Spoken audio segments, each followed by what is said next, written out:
Soy el doctor Horacio Difonso y en esta clase me voy a referir a la endocarditis infecciosa. La endocarditis infecciosa, en definitiva, se trata de la colonización de una vegetación fibrinoplaquetaria ubicada en la superficie del endocardio por microorganismos circulantes, habitualmente, pero no exclusivamente, bacterias. La formación de esta vegetación séptica tiene básicamente dos partes. La formación primero de una vegetación no colonizada, una endocarditis trombótica no bacteriana, a lo cual se le agregan microorganismos, generalmente bacterias, provocadas por alguna maniobra o alguna puerta de entrada o algún foco séptico que provoca una bacteriemia transitoria, y la adherencia y colonización a esa vegetación inicialmente no séptica, formando la vegetación séptica.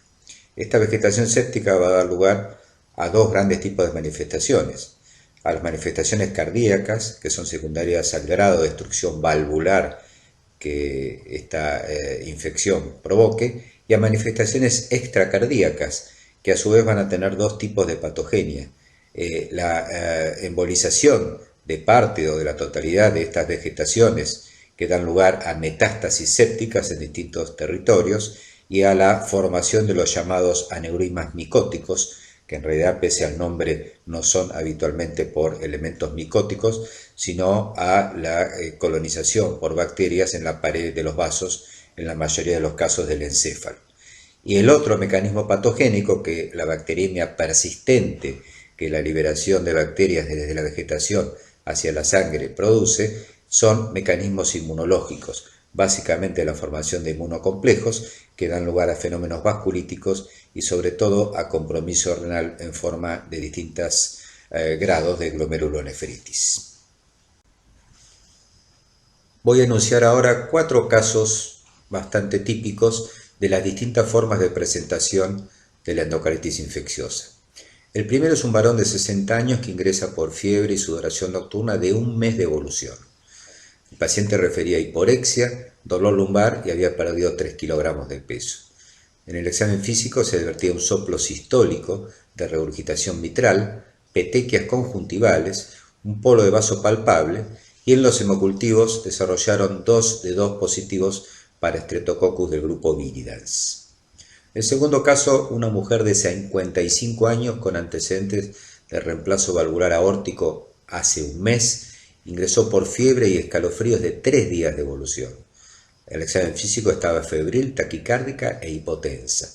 Tenía un soplo de regurgitación aórtica y en los hemocultivos, 3 de 3 en este caso, fueron positivos para Staphylococcus coagulasa negativo. El tercer caso es un varón de 45 años que ingresa por fiebre y escalofríos durante su sesión de hemodiálisis. Tenía antecedentes de insuficiencia renal crónica en hemodiálisis mediante un catéter subclavio desde hace 2 meses. El examen físico no tenía hallazgos de relevancia y en los hemocultivos desarrollaron 2 de 2 Staphylococcus aureus. El último caso, un varón de 30 años que ingresa por tos con expectoración hemoptoica, fiebre y escalofríos de 48 horas de evolución. Es un paciente con antecedentes de uso de drogas intravenosas y en la placa de tórax se observaron múltiples lesiones cavitadas en ambos pulmones. Los hemocultivos desarrollaron 2 de 2 Staphylococcus aureus. Estos 4 casos son ejemplificadores de básicamente las 4 formas que podemos tener desde el punto de vista epidemiológico de las endocarditis infecciosas. Una es la endocarditis infecciosa adquirida en la comunidad, como la del primer caso. La segunda es la endocarditis infecciosa asociada a los cuidados de la salud, como el paciente que tenía probable endocarditis y estaba siendo dializado crónicamente. Después tenemos las endocarditis infecciosas intrahospitalarias, entre ellas las adquiridas luego de una colocación de válvulas protésicas cardíacas y que después se colonizan y tienen hemocultivos positivos. Y el último caso es un ejemplo de un paciente con una probable endocarditis infecciosa, generalmente de cavidades derechas, en adictos a drogas intravenosas. Otra forma de clasificar las endocarditis son de acuerdo a su localización y de acuerdo a su forma de presentación y tiempo de evolución. De acuerdo a la localización, tenemos endocarditis que se ubican en válvulas nativas, endocarditis en válvulas protésicas, endocarditis murales, que son aquellas que se localizan en el endocardio mural, o sea, el endocardio no valvular, y endocarditis asociada a dispositivos intracardíacos, tales como marcapasos o cardiodesfibriladores implantables. Desde el punto de vista de la presentación y en parte desde el punto de vista del tiempo de evolución, hay endocarditis agudas y endocarditis subagudas. Antiguamente se le daba mucha jerarquía al tiempo de evolución para definirla como aguda o subaguda. En realidad, en la actualidad, han perdido un poco de vigencia esta forma de clasificarla. Sin embargo, las endocarditis agudas son básicamente un cuadro de sepsis aguda, generalmente grave, con manifestaciones valvulares. Mientras que la endocarditis subaguda, independientemente del tiempo de evolución desde el comienzo de la enfermedad, son cuadros más larvados, con menos manifestaciones de sepsis aguda y con más o menos injuria valvular. En realidad antes se la jerarquizaba porque se asumía que las endocarditis agudas sobre todo eran por gérmenes agresivos, como el Staphylococcus aureus, y las subagudas sobre todo por bacterias del grupo Streptococcus. En realidad, si bien esto a veces sigue siendo así, no podemos abrir juicios sobre la probable etiología de la bacteria involucrada si la presentación es aguda o subaguda. O sea, hay endocarditis agudas por bacterias poco agresivas o por otro tipo de gérmenes y formas subagudas que pueden estar causadas por cepas de Staphylococcus, coagulasa negativo o coagulasa positivo. De todas maneras, para la presentación del paciente y las primeras tomas de decisiones terapéuticas empíricas, la forma de presentación en forma de sepsis aguda o de cuadro subagudo, por ejemplo, fiebre prolongada o fiebre de origen desconocido, todavía tiene alguna importancia en la aproximación inicial al paciente. Desde el punto de vista de las manifestaciones clínicas, como hemos enunciado previamente, los pacientes con endocarditis habitualmente tienen un síndrome de respuesta inflamatoria más o menos severo, o sea que la mayoría de los pacientes tienen fiebre y otros marcadores de la respuesta inflamatoria. El daño valvular va a ser variable según la severidad de la lesión sobre la válvula o las válvulas, porque hay endocarditis con afectación de más de una válvula, de acuerdo a la localización de la válvula, si es mitral o aórtica, o si es una endocarditis de cavidades derechas, sobre todo la válvula tricúspide.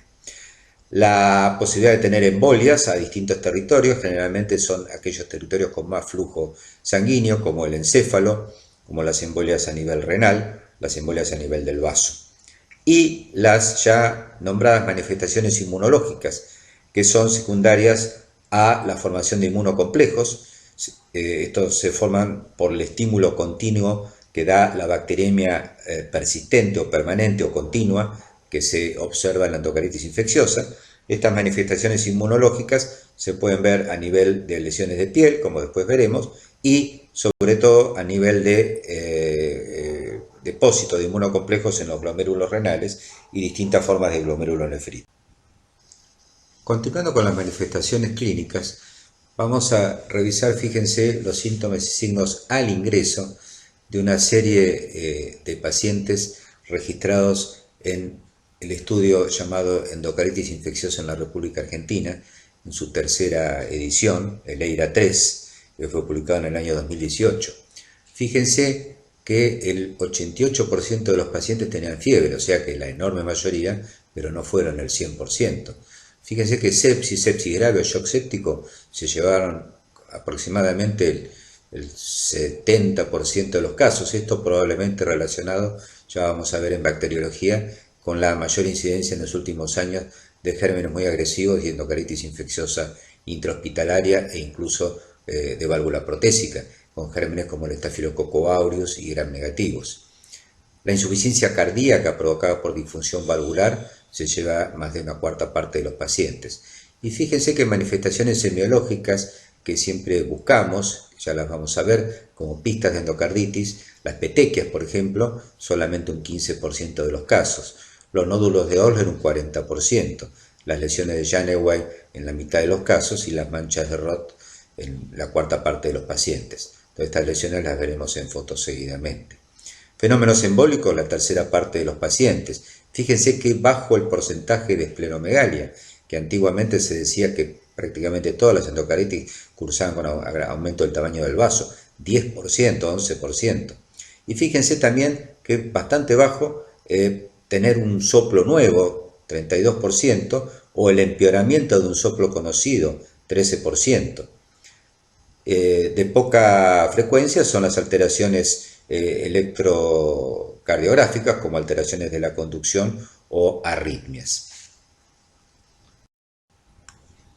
Desde el punto de vista local, en el sitio de la infección y la formación de las vegetaciones, sobre todo cuando es sobre el endocardio valvular, en general lo que se produce es una mayor o menor destrucción de las valvas, de las válvulas y del aparato de sostén. Eso en general da lugar a soplos de regurgitación, no soplos de estrechez, de regurgitación aórtica o de regurgitación mitral. Una complicación importante de esta infección a nivel de las válvulas es la formación de abscesos, que generalmente se localizan en el anillo valvular y no en las valvas propiamente dichas. Una de las manifestaciones precoces a veces de la formación de un absceso en el anillo perivalvular es que aparezcan trastornos de la conducción en el electrocardiograma, que se manifiestan, como sabemos, por la prolongación del intervalo PR. Y si la insuficiencia valvular es lo suficientemente significativa y o que el paciente tuviera cardiopatía previa, se puede producir una insuficiencia cardíaca congestiva, a veces muy grave. Cuanto más aguda la lesión es más grave, puede generar un edema agudo de pulmón. Y desde ya les adelanto que la insuficiencia cardíaca, cuando está provocada por la gravedad del daño valvular, es una de las indicaciones clásicas y la más aceptada de un reemplazo valvular en pleno periodo de infección. Otra de las consecuencias relativamente frecuentes de las endocarditis infecciosas son los fenómenos vasculares, la posibilidad de embolias periféricas y la formación de los llamados aneurismas micóticos.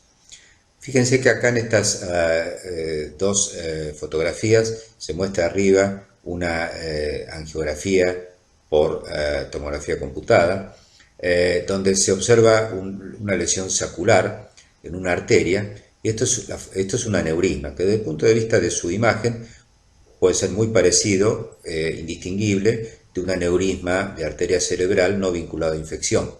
Pero esto se forma porque en general hubo un evento embólico previo que colonizó la pared de la arteria agredida, la debilitó y dio lugar a la formación del aneurisma. Estos aneurismas micóticos son muy peligrosos porque son proclives a romperse y provocar complicaciones hemorrágicas intracraneales severas, como se ve en el corte de resonancia de abajo, donde se ve una lesión hemorrágica pequeña rodeada de edema cerebral. La prevalencia de estos eventos embólicos, que en el encéfalo son uno de los lugares predilectos, es variable según la serie consultada, pero puede ir desde alrededor del 20 hasta el 50% según el tipo de endocarditis. Y la única variable asociada con el riesgo, claramente asociada con el riesgo de que se produzca un evento embólico en la endocarditis, es el tamaño de la vegetación. Se considera que una vegetación mayor de 10 milímetros o 1 centímetro es mucho más riesgosa de embolizar y provocar un infarto en el territorio embolizado o la formación de un aneurisma micótico, preferentemente, como dijimos, en las arterias cerebrales, que las vegetaciones de menor tamaño, que son mucho menos proclives a embolizar. En el caso de las endocarditis infecciosas de cavidades derechas, que habitualmente se producen en la válvula tricúspide, mucho menos frecuentemente, son muy raras las endocarditis de la válvula pulmonar, pero también puede haber endocarditis murales de cavidades derechas cuando están vinculadas a catéteres de marcapasos o de cardiodefibriladores. Bueno, cuando la endocarditis derecha forma vegetaciones y estas se embolizan, obviamente van al circuito pulmonar y se producen lesiones embólicas, metástasis sépticas en los pulmones, como las que se ven en este corte tomográfico. Se ven múltiples lesiones nodulares, a predominio periférico, algunas de ellas como las que se ven en la base derecha con cavitación central. También hay una apical izquierda, que son muy características de las embolias sépticas de las endocarditis derechas, que la situación más frecuente o más gestiva de este tipo de embolia séptica son las endocarditis de válvula tricúspide que pueden padecer las personas adictas a drogas intravenosas. En estas imágenes vamos a ver algunas lesiones semiológicas que son muy sugerentes, aunque no patognomónicas. Fíjense en las lesiones unguiales de este paciente, son las llamadas hemorragias en astilla. Se ven sobre todo en el dedo del medio, en el dedo de la izquierda también. Son lesiones hemorrágicas, lineales, como si se hubieran introducido una astilla por debajo de la uña, por eso se llaman astillas subunguiales. En realidad son más específicas cuando son más proximales, porque las distales pueden ser en la uña, pueden ser secundarias a traumatismos. En esta foto vemos unas lesiones en la palma de la mano, eritematosas, generalmente no sobrelevadas, a veces dolorosas, que son las llamadas manchas o lesiones de Janeway, que son bastante sugerentes de endocarditis y en general se consideran de tipo embólicas, aunque pueden ser también de patogenia inmunológica. Y finalmente, en esta foto de estos dedos vemos lesiones eritematosas en el extremo distal de los dedos. Fíjense sobre todo en el dedo mayor, algo sobrelevadas, probablemente dolorosas, y estos son los llamados nódulos de Osler, que en general, si uno hiciera una histología de ellos, cosa que habitualmente no se hace, encontraría una endarteritis que generalmente es de mecanismo inmunológico. Fíjense que en el dedo mayor, aparte del nódulo de Osler, se ven hemorragias en astilla a nivel unguial. Bueno, en estas otras fotos vemos en la foto de arriba la presencia de lesiones petequiales, de petequias en la conjuntiva tarsal, que son bastante frecuentes en la endocarditis infecciosa, aunque no es tampoco una lesión patognomónica de esta entidad. Y en la foto de abajo vemos la imagen de la retina en el examen del fondo de ojo, donde se ven dos tipos de lesiones. Miren, cerca de la papila, hacia la derecha y hacia la izquierda de la papila, se ven lesiones hemorrágicas, como hemorragias en llama. Y la lesión más grande, que tiene un centro amarillento rodeado de un halo hemorrágico, esto es lo que se conoce como manchas de Roth. La mancha de Roth, en el contexto clínico apropiado, son muy sugerentes de endocarditis, también se deben a microembolizaciones. Ahora, no son patognomónicas de endocarditis, hay otras situaciones donde se pueden ver manchas de Roth, por ejemplo, en algunas vasculitis. En estas otras fotos vemos otros ejemplos de manchas de Roth en el fondo de ojo. Fíjense sobre todo la imagen de la izquierda, que tiene como un ramillete de lesiones con centro pálido y hemorragias alrededor. Lo mismo pasa con la foto que está en el medio, mientras que en la foto de la derecha se ve una lesión hemorrágica pero bastante más pálida. Este tipo de lesiones, como les dije, pueden deberse a otras causas, pero en el contexto clínico apropiado, en el examen del fondo de ojo de un paciente con endocarditis, son muy sugerentes de esta entidad, y este es uno de los motivos por los cuales el examen de la retina debe hacerse diariamente en pacientes con diagnóstico presuntivo o confirmado de endocarditis infecciosa. Tradicionalmente la endocarditis infecciosa afectaba a pacientes con valvulopatías previas, y durante muchos años la valvulopatía reumática era el sustrato más frecuente. En los últimos largos años, la enfermedad reumática como causa subyacente ha decrecido mucho, como ven en este gráfico, tomado también del EIRA-3, como cardiopatía subyacente. Es más, la enfermedad cardíaca demostrable, fíjense, es menor al 10%, ha crecido la endocardititis asociada a la colocación de marcapasos y a la colocación de prótesis vasculares, que llega casi al 20%. Ahora fíjense el porcentaje según el EIRA-3 de ausencia de enfermedad cardíaca, más del 50%. Probablemente en este último rubro estén incluidos algunos pacientes con esclerosis valvulares, sobre todo aórticas, frecuentes en ancianos, donde por ahí en el momento del diagnóstico de la endocarditis infecciosa no se conocía que tenían enfermedad cardíaca y seguramente tenían alguna esclerosis valvular no diagnosticada. Pero la conclusión es que muchos pacientes no tienen una enfermedad cardíaca conocida y que han crecido mucho en los últimos años las endocarditis asociadas a marcapasos y a prótesis valvulares, mientras que es muy infrecuente en nuestro medio actualmente la endocarditis que anida en una valvulopatía como secuela de enfermedad reumática o de fiebre reumática. Fíjense la localización y las válvulas afectadas, según el EIRA-3. En válvulas nativas, un 46% es en válvula aórtica y un 33% en válvula mitral. Un 8% combinan endocarditis aórtica y mitral, un 12% la tricúspide y, como ya hemos mencionado anteriormente, es muy rara la endocarditis de válvula pulmonar. En el caso de endocarditis de válvula protésica, fíjense que también predomina netamente la prótesis valvular aórtica.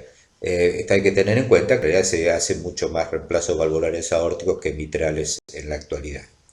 Hay un bajo porcentaje de aórtica y mitral juntas y nuevamente válvula pulmonar es muy infrecuente, tampoco es frecuente colocar prótesis a nivel de la válvula pulmonar.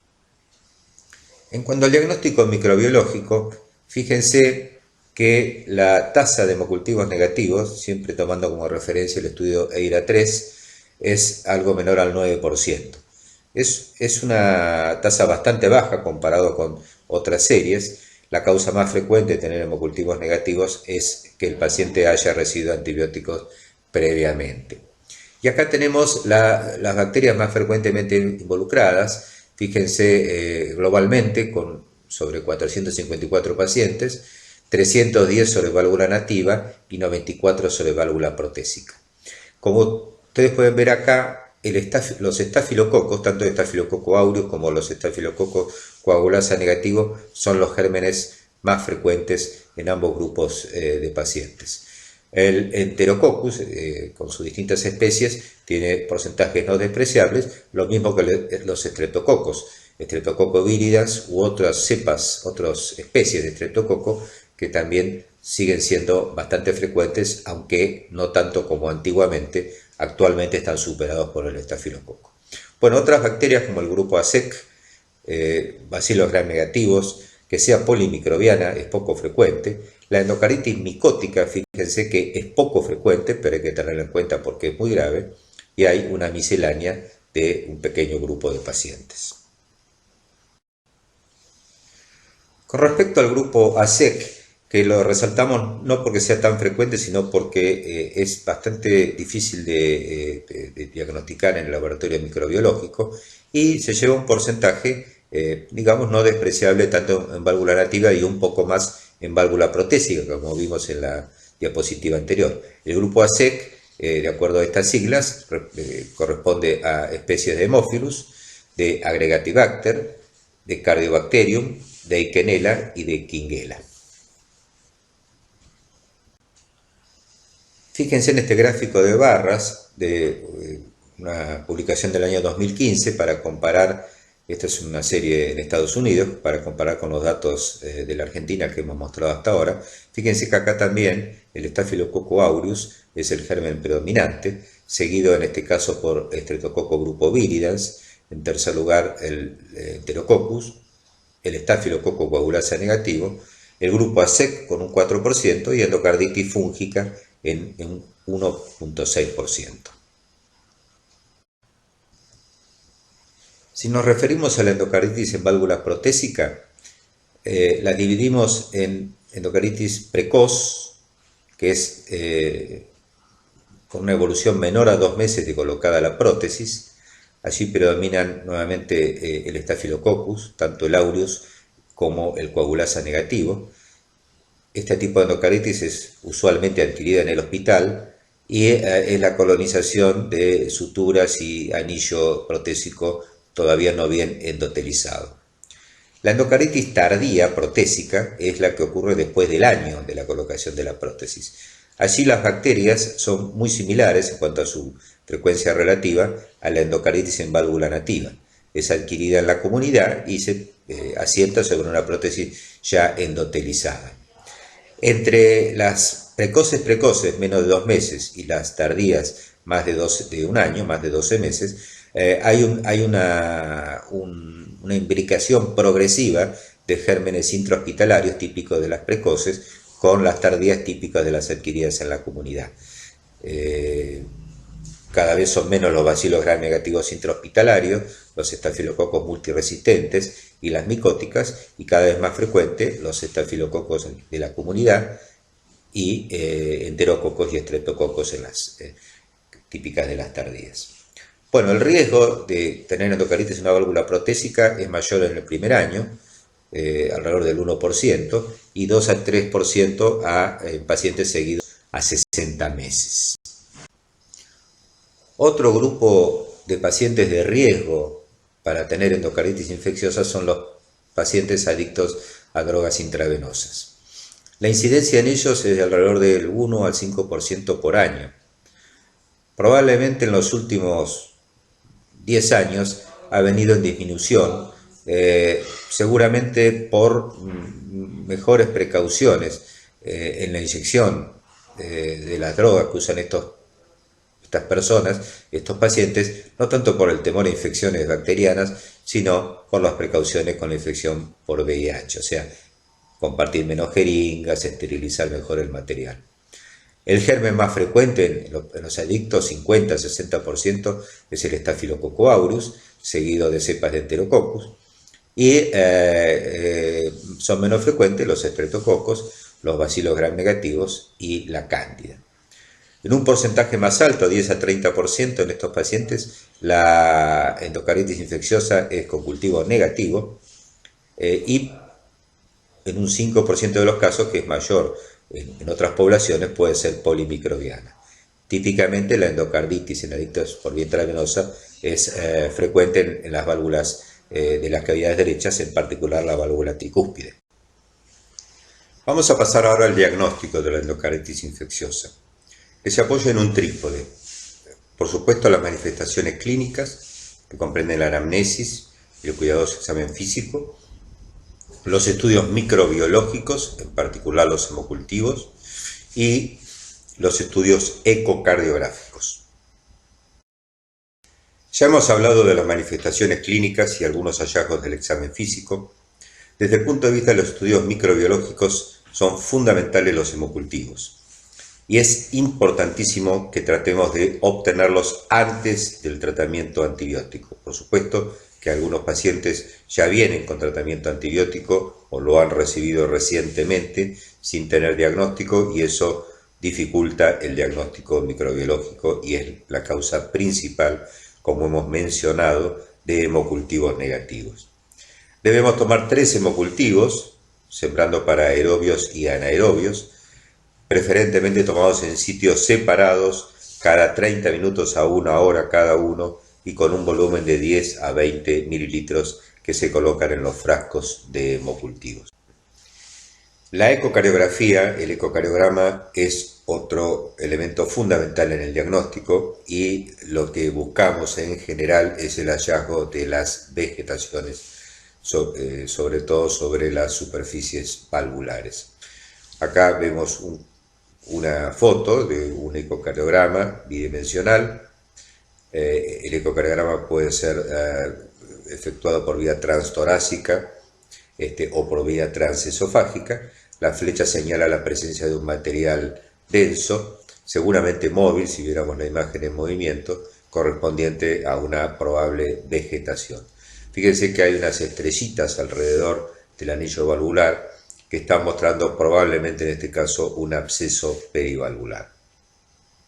Ambos hallazgos, la o las vegetaciones y o la presencia de abscesos perivalvulares son elementos muy contundentes para el diagnóstico de endocarditis, ya sea en válvula nativa como también en válvula protésica.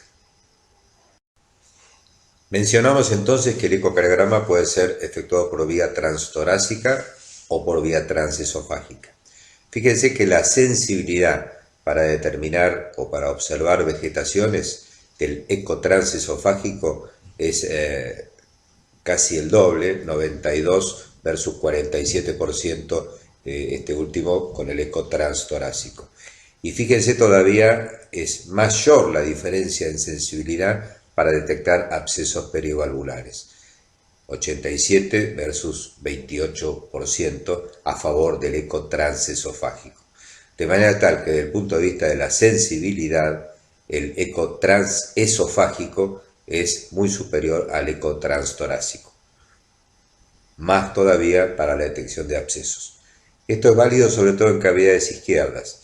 Para la búsqueda de lesiones, sobre todo vegetaciones en las cavidades derechas, en particular en la válvula tricúspide, esta diferencia no es tan significativa.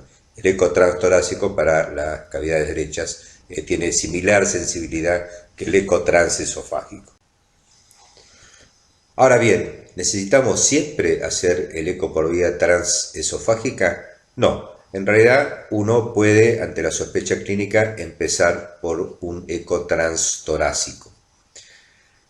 Si este eco transtorácico es negativo y la sospecha clínica sigue siendo fuerte, ya sea por los hallazgos clínicos y o por los microbiológicos, uno debe hacer un eco transesofágico. Que si es negativo y seguimos con la sospecha alta, debemos repetirlo en 7 a 10 días para determinar si es negativo o es positivo para el diagnóstico de endocarditis. Ya con 2 ecocardiogramas transesofágicos negativos, bueno, el diagnóstico de endocarditis infecciosa se aleja bastante, sobre todo endocarditis a nivel valvular. Cuando tenemos un eco transtorácico negativo y la sospecha clínica es baja, bueno, podemos no necesitar el eco transesofágico y buscaremos alternativas diagnósticas. Cuando el eco transtorácico es positivo y tenemos sospecha de complicaciones o tenemos el hallazgo en los cultivos de un microorganismo agresivo, bueno, conviene también hacer un eco transesofágico para detectar esas complicaciones, en particular, como hemos visto, los abscesos perivalvulares. Y bueno, si es positivo, actuaremos en consecuencia. De manera tal que uno puede, en la mayoría de los casos, usar un eco transtorácico inicialmente. Pero digamos que si tenemos, por ejemplo, una sospecha clínica en un paciente que tiene una prótesis valvular, probablemente uno empiece directamente por el eco transesofágico sin pasar por el transtorácico. Se han establecido criterios diagnósticos para la endocarditis infecciosa, llamados criterios de Duke, porque son originarios de la Universidad de Duke en Estados Unidos, según estos criterios, la endocarditis infecciosa está definida por criterios patológicos, cuando se extirpa la válvula, o por criterios clínicos. Y se necesitan de estos criterios clínicos 2 criterios mayores, o un criterio mayor y 3 criterios menores, o 5 criterios menores, que pasaremos seguidamente a repasar cuáles son. Según estos criterios de Duke, una endocarditis no definida sino posible es cuando reunimos un criterio mayor y uno menor, o 3 criterios menores.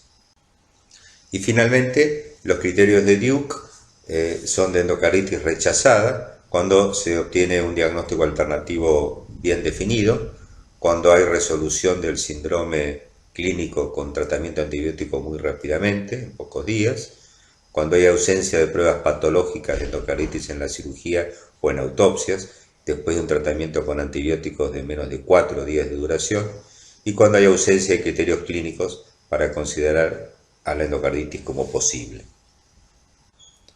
En esta diapositiva vemos de estos criterios de Duke cuáles son los criterios mayores. Fíjense que primero están los criterios microbiológicos. En segundo lugar, las evidencias de compromiso endocárdico. que básicamente se refieren a un nuevo soplo, pero sobre todo a los hallazgos típicos en el ecocardiograma. Y los criterios menores son todos los criterios clínicos obtenibles de la anamnesis y del examen físico.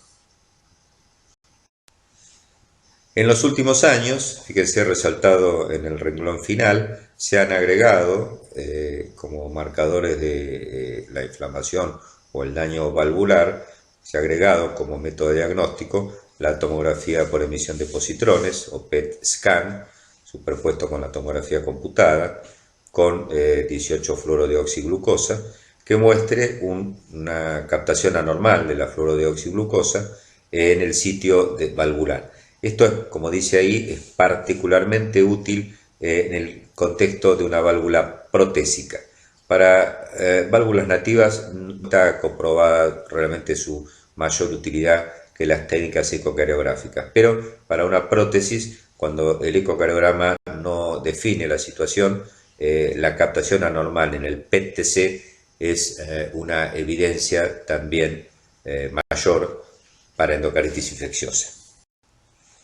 Acá vemos en este ejemplo, tomado de esta fuente bibliográfica, cómo la superposición de la tomografía computada, que se ve a la izquierda, con la imagen en cámara gamma de la captación de fluorodeoxiglucosa en el medio, nos muestra captación patológica a nivel, no solo en este caso de válvulas cardíacas, sino fíjense que hay captaciones patológicas fuera del corazón, que seguramente son lesiones sépticas a distancia.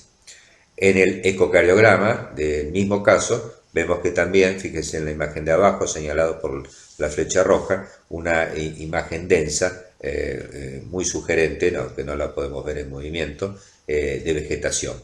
La captación de esta imagen de fluorodeoxiglucosa, demostrando su actividad metabólica, es lo que le da más especificidad para infección.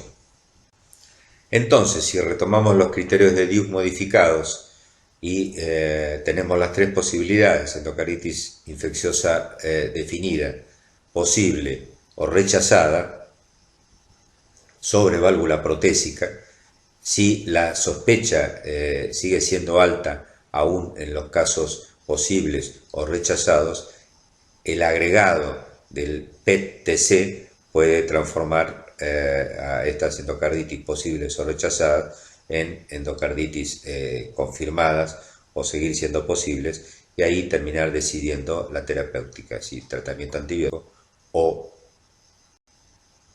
cirugía. Vamos a comenzar ahora a hablar del tratamiento en sus lineamientos generales de la endocarditis infecciosa. El tratamiento antimicrobiano en la endocarditis de válvula nativa tiene algunas consideraciones generales que son útiles para todos los pacientes. En primer lugar, habitualmente se debe hacer por vía parenteral.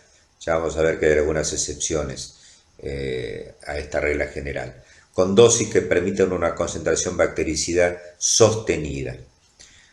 Es muy importante conocer la sensibilidad, la SIM, la concentración inhibitoria mínima, del agente causal.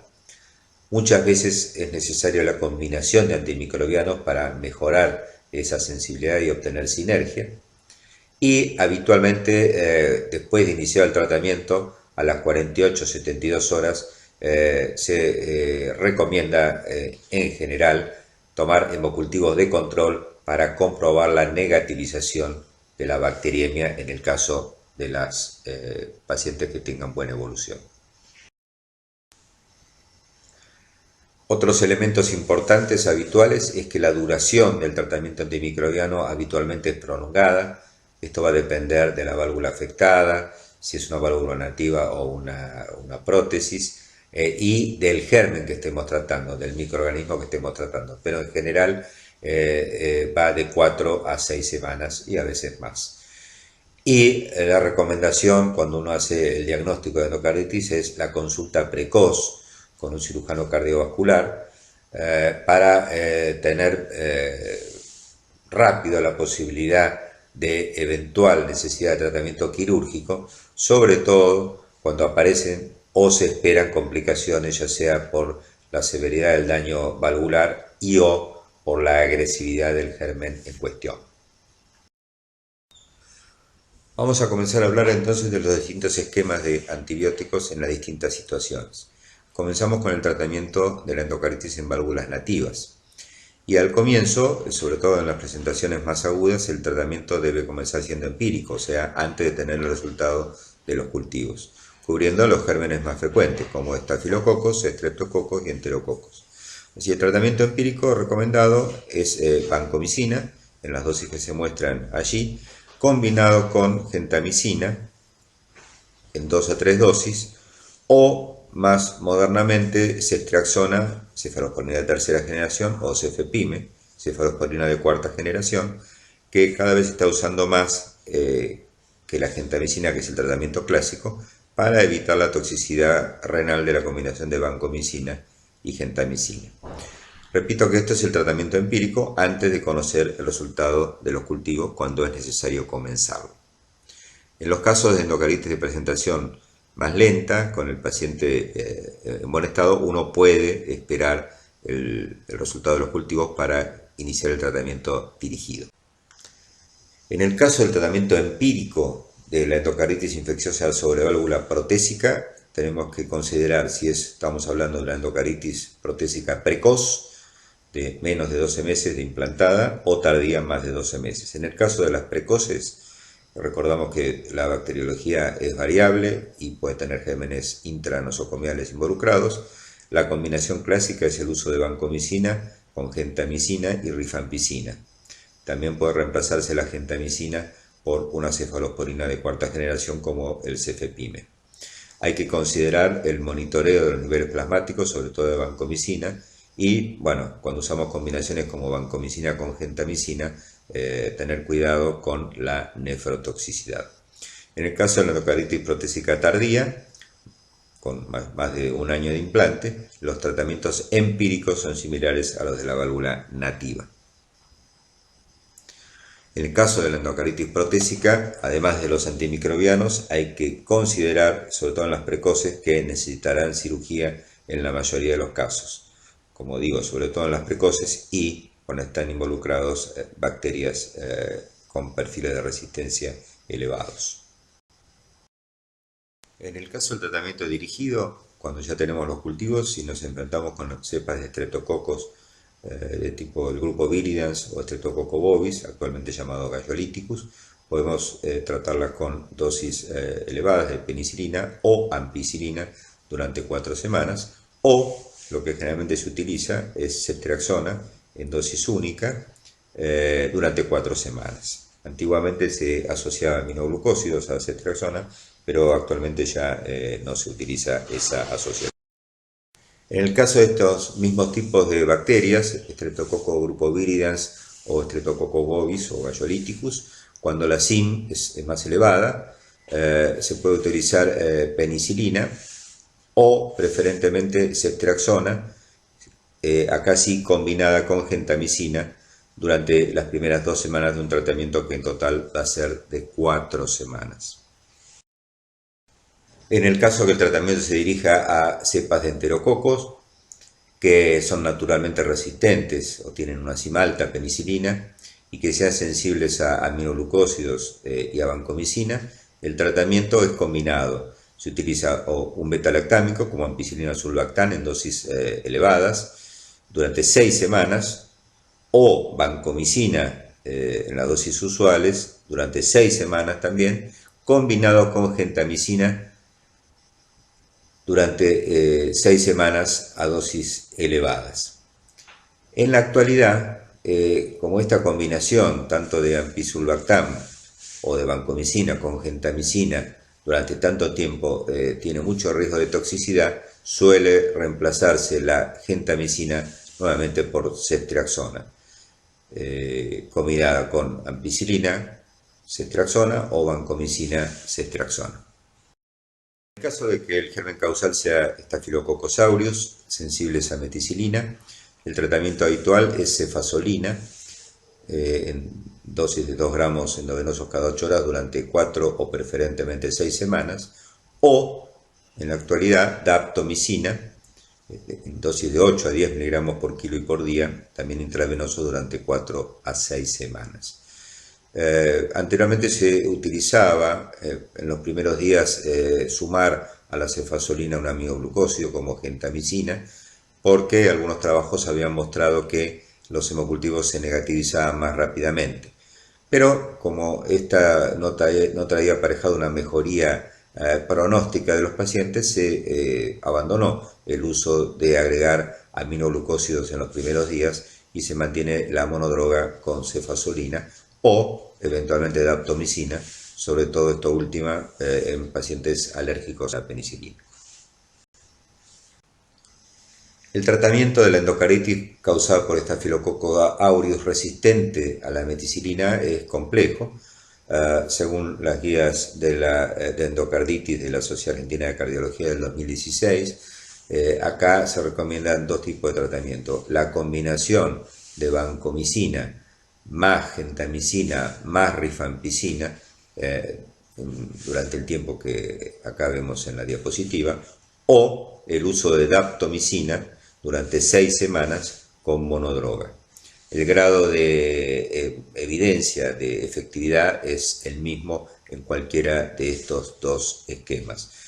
Obviamente la no utilización de aminoglucósidos reduce notablemente el riesgo de nefrotoxicidad. Como figura allí, algunos expertos recomiendan, cuando se utiliza daptomicina, asociarle rifampicina, pero no todos utilizan ese esquema combinado. En el caso del tratamiento de bacterias del grupo ASEC, fíjense también hay distintos esquemas: la combinación de ampicilina con un aminoglucósido, la utilización de ceftriaxona, que en general es lo que se prefiere, evitando el uso de los aminoglucósidos, el uso de ampicilina sulbactam y el uso de quinolonas. Pero este último esquema con ciprofloxacina en realidad es muy poco usado, solo digamos sería utilizable en aquellos pacientes alérgicos a beta-lactámicos. En general, lo más utilizado es el esquema de ceftriaxona durante 4 semanas. En el caso del tratamiento de endocarditis protésicas, o sea, en válvula protésica, por Staphylococcus aureus resistente a la meticilina, es complejo. Muchos pacientes van a necesitar tratamiento quirúrgico. Fíjense que ahí se utiliza la combinación de una cefalosporina de primera generación, que puede ser cefalotina, o en nuestro medio generalmente se utiliza más cefazolina, en dosis de 2 gramos cada 8 horas, combinado con gentamicina y rifampicina. También está el esquema de utilizar daptomicina. En todos los casos el tratamiento completo durante 6 semanas, pero muchos de estos pacientes van a requerir tratamiento quirúrgico. O sea, el tratamiento de la endocarditis protésica por Staphylococcus aureus resistente a la meticilina, en pocos casos es suficiente con solamente el tratamiento antimicrobiano. En el caso que estemos tratando endocarditis a hemocultivos negativos, que ya vimos que hay un porcentaje variable de esta situación, bueno, también va a depender el esquema que utilicemos si estamos tratando una endocarditis a cultivos negativos en válvula nativa o en válvula protésica, y en este último caso si es temprana o tardía.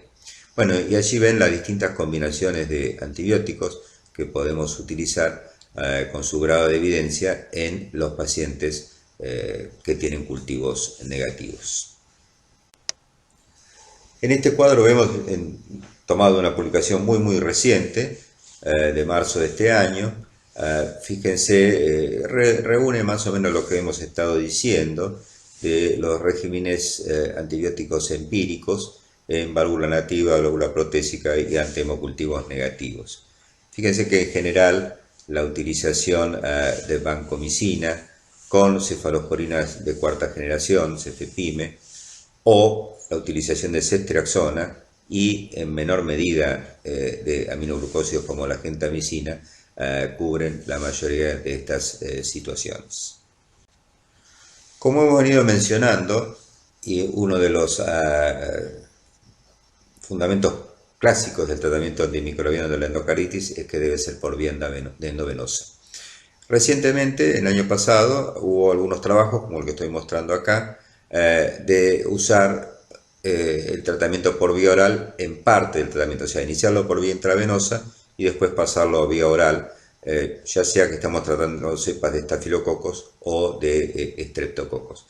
Y según estos trabajos, con un importante número de pacientes, sería bastante similar los resultados entre el tratamiento intravenoso por vía intravenosa todo el tiempo o parte del tratamiento por vía oral.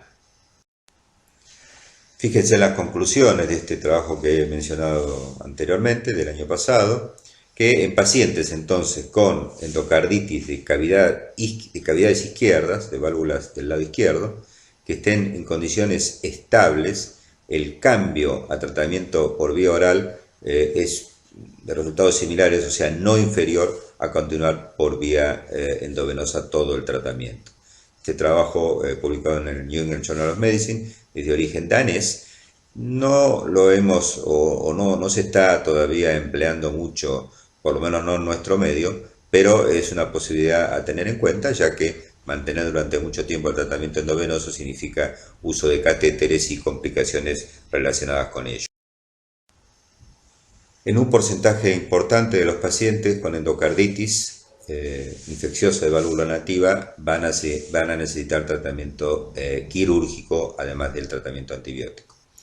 Y la cirugía precoz tiene algunas indicaciones. La más aceptada es la disfunción valvular que provoca insuficiencia cardíaca y en el caso de las endocarditis con bacterias de difícil tratamiento por su perfil de resistencia o por la toxicidad que necesitan el tratamiento, y las complicaciones, sobre todo los abscesos perivalvulares y a veces las lesiones destructivas penetrantes en las cavidades cardíacas.